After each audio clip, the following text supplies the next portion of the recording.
अमरावती लोकसभा रणसंग्राम 2024मध्ये आपण सर्वांचं मनपूर्वक स्वागत करतो।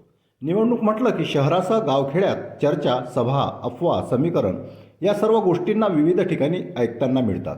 शहरापेक्षा गावातील चर्चा मोठ्या जोरदार असतात। एकीकडे पक्षांतर, पार्टी बदल, नेत्यांचे बेभान वक्तव्य हे सर्व चालू असताना निष्ठावंत पदाधिकारी व कार्यकर्ता मात्र यात होरपळून निघतो। ज्या नेत्यासाठी, ज्या पक्षासाठी आपल्या छोट्या गावात इतरांसोबत वैर घेतो, तो पक्षातील नेता मात्र आपल्या स्वार्थासाठी पक्षांतर करतो, मात्र गावातील हा गडी तसाच राहतो। अशात आता या निवडणुकीसाठी पडद्यामागचे कलाकार सज्ज झाले असून मिळेल त्या वाहनाने ते आपल्या बुद्धीचा कस लावत आपल्या उमेदवाराला विजय मिळवून देण्यासाठी निघाल्याचे चित्र सर्वदूर दिसत आहे। या पडद्यामागच्या कलाकारांचा प्रचार उशिरा रात्रीपासून सुरू होतो, दिवस निघता संपतो। गावातील गणित, गावातील लोकांचा कल, कोणाले कोण चालते, कोण चालत नाही याची पूर्ण माहिती या पडद्यामागच्या कलाकाराजवळ असते।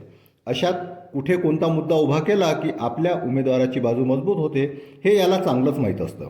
अशाच विषयावर PhD केलेल्या त्या कलाकाराकडे मात्र सर्वच पक्षातील मोठ्या मंडळीचं लक्ष लागलेलं असतं। अशात कोणता झेंडा हाती घेऊ यात कन्फ्यूज कार्यकर्त्याला अधिक जास्त कन्फ्यूज करण्याचे कार्य आता पडद्यामागचे कलाकार करणार आहे हे मात्र विशेष।